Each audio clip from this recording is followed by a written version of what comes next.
human that uses them needs, there is something beyond faith, there is some sort of commitment or covenant with God and understanding the responsibility of what we are doing.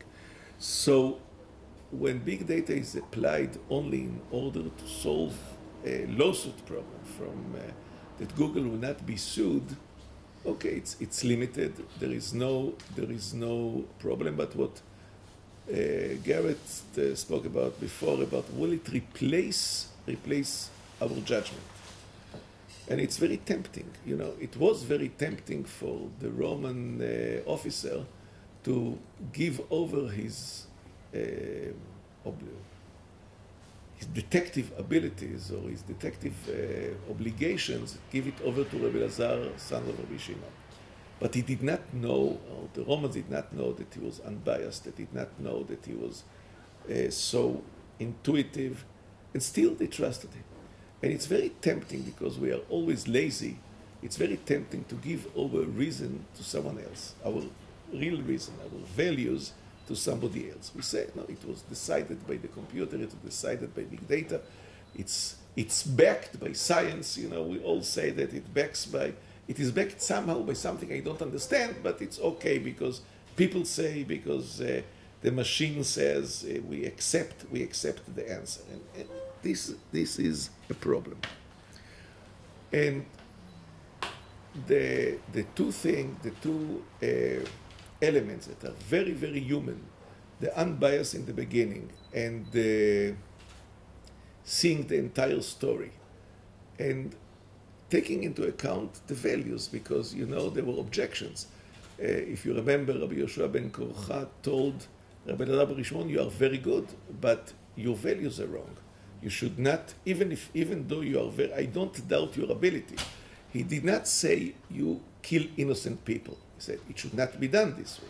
So it's a matter of value judgment. He said you don't do that. I think all these are things that we have to search, because the thing of big data is not really about science alone. It's about decision making, how we make decisions. And God gave us the power of understanding. We should use the understanding. We should use it to our fullest ability. And we should use our emotions. We should use our sincerity. We should use our commitment. And understanding is all that is way above the ability of a machine. So even if you have the greatest belly in the world that no one can, that a cart drawn by 2 oxen can go underneath it, you still have to be unbiased. And this is you have to be committed to God. This is I think the lesson that we learn. And the question is how this thing can be weighed and how this thing can be applied and what we draw by it. Anyway, we are there to stay. They cannot remove us from the scene. The machines cannot remove us from the scene. The machines are the bellies, but we have to stay on top of the bellies. The bellies can be gigantic, but we have to stay on top of them. We have to take care that they are not, that we did not put errors in them, and it's a responsible job. The more responsible because it's a type of covenant in which we don't control the process itself, because we are not in the process itself. There is an input and output, so we have to be very, very careful about the bias. And I would like to finish with the story of Exodus that Jim said about that Pharaoh. You remember, God hardened the heart of Pharaoh. And I told Jim that the idea was that Pharaoh said something which is very proper. Why should I destroy my legal ownership? I'm a Pharaoh. I decide, I make the laws. Why should I change the law and abolish slavery because some magician is performing tricks? And the thing is that this is exactly what we are stuck. This has to do with the problem you described about the National Academy. It was amazing. It means that I set the rules. And I set the rules in order to, so the first bias is I don't want to change my rules. I have rules, there is slavery, I have poverty, I benefit from that. This is what I hold. Why should I change my rules? You try to, so Moses' black magic and your articles for them are the same black magic. It's black magic. You write articles, you make proof. It's a hoax. We believe of what we believe, and all the work, scientific work that you did, the practical things that came out are fine, but we disregard, we don't take you seriously. And this is what Pharaoh said, and he saw part of the picture. Why did he see part of the picture? Why there was a wall? Because he could not understand something that are values like freedom that go above the preserving the legal system, preserving his property, preserving his slaves. The ability to see the entire picture, not to bookend our decisions, whether evolution or objection to evolution, but see humanity, think about God in general, see the big picture. And I think, Carl, you helped us so much in seeing the big picture, looking at the whole century of strife, from a bird view of a century of strife was really very important. And there is more than that. Maybe we should not bookend the century, we should do much more, and many disciplines and many ideas. We should just be aware that we are not alone. We are aware that we are not, some people object to us, some people think differently, some people have other values, and there are values besides science. Science is a very good thing, but there are other values, and we should respect other people's values. So we don't build a wall between us. Okay, this is the end of my discussion here. If anyone wants to take it with him, take this text with him. But again, we'll go back for 1 second to the Psalms, and I think this is the verse 23. The main verse of the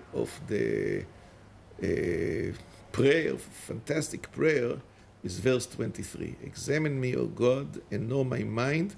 Probe me and know my thoughts. This is unbelievable. Our thoughts should be probed and before God, and this is a tremendous challenge. I really want to thank you so much for being here and listening so patiently. It's really amazing, and I learned so much from every one of you, because every one of you really tries to seek the truth in his own area, and he's open to listen to other people, and he's listening to engage in things that are outside his comfort zone and outside his immediate interest, and for that I really thank you very much. Now I would like to end by, remember we started by asking every person what he hoped to gain from here, and I would like to hear, this was the beginning, and just if everyone will say a sentence or two about what we gained, about what he gained, what he thinks, and any thought that he has, maybe a new thought that occurred to him during this week, even something that he dreamed of while he was dozing off in one of the lectures, one of the presentations, also acceptable. And I would like to ask you something else, that we should continue to meet, we should continue to exchange ideas and continue to broaden our horizons, because I really think that seeing the whole picture and listening to the entire story is really very, very important. It's a present that God gives us to be able to do so and make generalizations from particular things that a machine cannot do. And the bigger the generalization is, I think the closer we get to God. Here I end, and please, Andrew, you. Well, I said in my talk at the beginning, I was very happy if I was wrong about something, and I was wrong about something. Galaxy Zoo can be automated by clever foxes, so I was delighted to be wrong, and I suppose I've learnt that there are cleverer things that one can do with big data than I thought, although it hasn't changed my underlying view that we need to understand understanding. But we can do cleverer things by getting round that than I had expected, so I'm grateful to know that. Right, thank you. Yes, I've enjoyed the week enormously, and I'd like to thank you, Rabbi, for choosing this amazing set of people who are all, very different, but we've fitted in remarkably well, I think, and I've learnt a lot from listening to people. And I think one thing we honed in on there in the reading as well is what emerges to me is we need to understand the nature of humans and the nature of robots. And I think the idea that robots will get more and more artificial intelligence, and perhaps they will develop some, so this is debatable, perhaps they will develop some sense of consciousness and even of personhood. And I'm sure you're right in thinking they will be given great authority, and people would delegate authority to them because then they blame the robot if it's a bad decision and they avoid responsibility themselves. So I think our believers, have a duty to challenge this. And I really think Jewish people and Christian people working together can be really so powerful that the whole may be greater than some of the parts, as it were. And I think that's something which has come across me very much. So thank you very much. I'm very encouraged that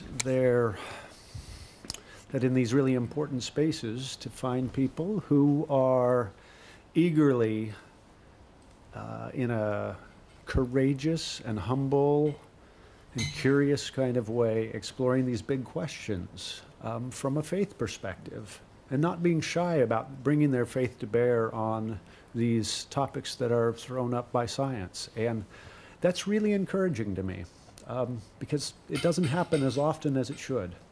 And so I'm very encouraged by what you're trying to accomplish here. I learned enough things about big data that I got sufficiently impatient that I'm currently spinning up servers on Amazon Web Services, because I want to use all the cool stuff I learned about deep learning, and I am probably going to make many of my own projects obsolete using the deep learning tools we talked about.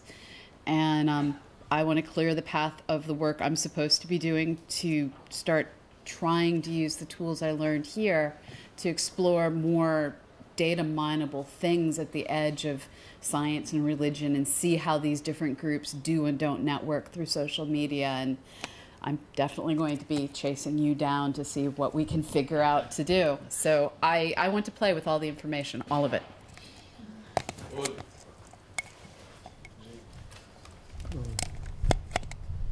Well, I appreciate this group. I see that the people who were invited here all have a commonality of faith expression between us.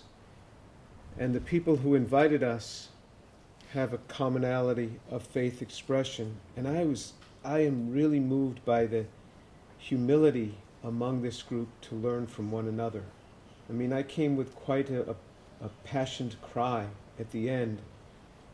And rather than to be resisted, I was applauded. And this wouldn't happen in many other settings. Very often, scientists in particular, we have a tendency to dig in our heels. And we have a tendency to not change our reviews of a paper and things like that. But it really gets back to this Proverbs 139, the last verse there. Examine me, O God, and know my mind. Probe me and know my thoughts. This openness that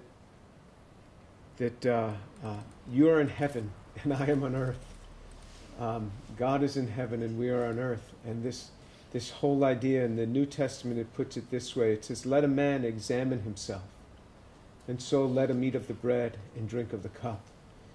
We participate with God as we have an openness to examine ourselves and allow ourselves to be examined.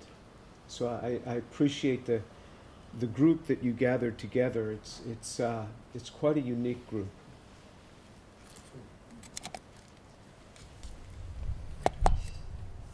I thank you much, Rabbi, for organizing this, coordinating. I appreciate it very much for all of you did. I learned much from here and much enjoyed coming, and I look forward to future communications with all of us. It made me think here of the concept of, I think we all are teachers and researchers. I realize we teach by learning and learn by teaching, too. I think you've all helped me with both.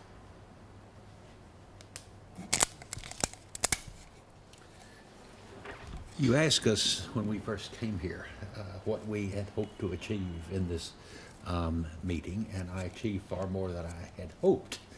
I especially want to thank Rabbi Sabtai and Rowley for taking the immense effort of going through my paper in which I am analyzing Genesis 1 from the point of view of modern cosmology, and set me right and on many Hebrew points, and expanded them out to make my argument even stronger. That is far, far more than I expected. I am very grateful for that. And I think that I learned, of course, a great deal from my two fellow cosmologists that are right beside me, from understanding their particular objections to my approach. And I think that that makes me hone my approach, hone it, so it's a much sharper tool. And I benefited enormously from that. And I actually got a lot from everyone around this table, from their different points of view, to allow me to focus on my particular approach, because I had a conversation with Rabbi Sabtai that I think we people who think that science and religion, science and faith, are just two aspects of the same thing. They're both dealing with one world. In the old language, they've said there were two books, the book of nature and the book of scripture, and they both told us the same story. You should use both to amplify each, and without both together, I think that much is missing. And I'm particularly impressed with Rabbi Sabtai's comment that asking a why question is even more important than asking the how question. They actually reinforce each other, that by asking the why, it's easier to see the how. I think that is a profound insight that I'm grateful to Rabbi Sabtai for emphasizing to me. And what I'm going to do now is go home and think that and I want to, hopefully everyone else will think the same thing, that we need to go on the offensive for the view that science and religion are just the same thing, rather than just react in defense to this, that the Torah is a guide to science, not just that Torah is consistent with science, that you can understand science more deeply by understanding the Torah, and vice versa, of course. But I think we need to show the atheist community that there is perhaps more truth than they accept, and that they're willing to accept in this idea that God really exists. And I think that everyone around here intends to do it in his own way, and I do intend to do the same in mine. And thank you for your efforts in helping me. Thank you. Before I get to the serious part, there was a sort of a little coincidence that I noticed that, well, I think I mentioned to you that Stephen Hawking was born 300 years to the day after Galileo died. And I also found, well, he died on Einstein's birthday. But the number of years, when I looked at this morning, it didn't seem to ring any bells. It wasn't some simple number like 300 or something. But then this afternoon, I discovered the reason. The number of years is 139. Which is the psalm we just read. So, okay, that's my mnemonic device. Anyway, no. And speaking of that, I did greatly appreciate this. Is indeed one of my favorite psalms. So I appreciate that. But okay, to a more serious note, I want to thank you, Rabbi Sabtai and Rowley, for organizing such an excellent meeting, and just the chance to interact. I think it is probably the most intense time that I've had interacting with my wonderful Jewish friends in the faith, and well, and all the rest of you, just having a great dialogue. And also, I think probably I've given some of the ideas of my crazy talk to other places. Well, I once gave it at a church, and my wife was there, and she said, "Never give this talk again," because it was viewed as sort of erratic. And you defied it. Well, I didn't tell her this time. I think she went at a church, and I thought, well, because anyway, I think I got a much better. Well, not that you agreed, but I was very appreciative that I got a lot of interaction and things to think about and reaction and so on. Anyway, it was much more of a core discussion. I once had a little bit of this at the very end of a seminar at Caltech, the very end part, and of course then, you know, I get response of some people that would say, "Oh, that makes God a sadist" and such. So I get some pretty strong reactions. Anyway, so I appreciate that, but I just appreciate learning so much from all of you of the different ideas and big. Well, I felt a bit embarrassed coming here because I hardly knew anything about big data, but I hope my contribution fit in a bit. But I've learned a lot about it, and so yeah, thank you so much. It's been really a wonderful, wonderful time here. Well, I'd like to thank Rabbi Sebtai for including me in this gathering. My response when he first approached me was, well, I don't really know anything about big data. I'm not sure I'd have anything to contribute. And he said, well, just come anyway.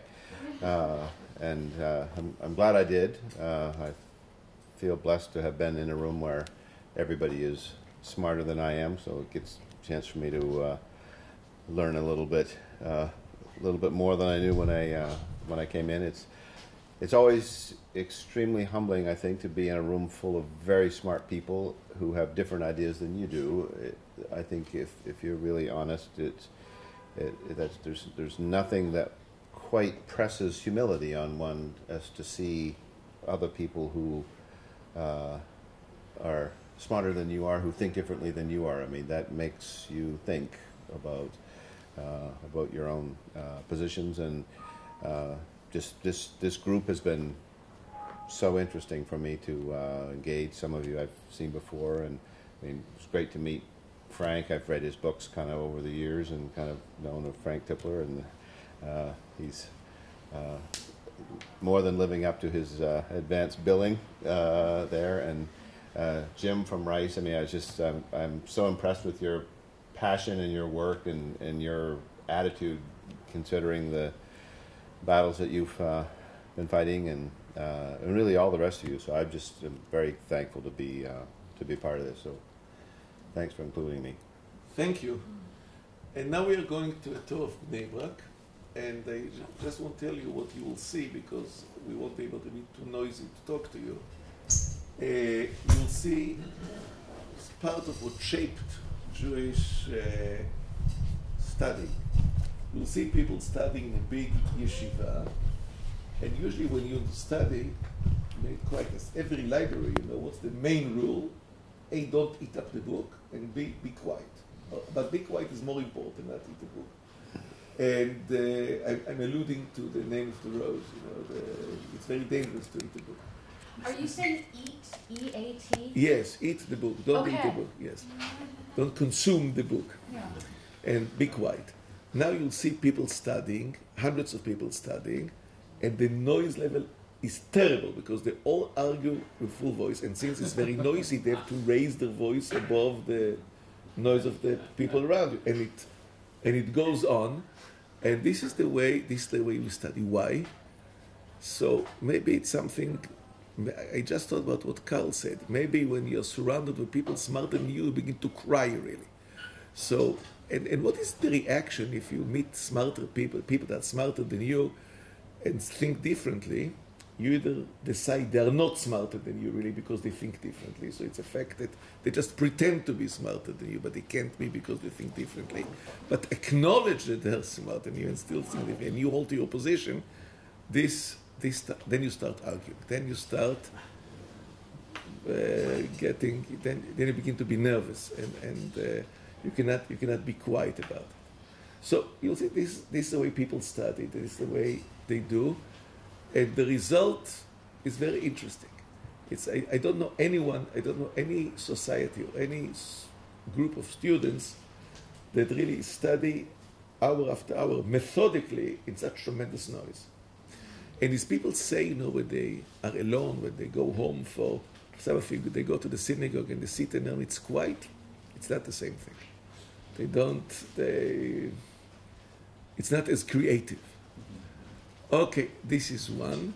And second, since tomorrow is Shabbat Eve, and they started already cooking for the Sabbath, we'll sample how do you understand people. You said about understanding, Eugene said, open our hearts to the people, of religion, of religion that don't like science.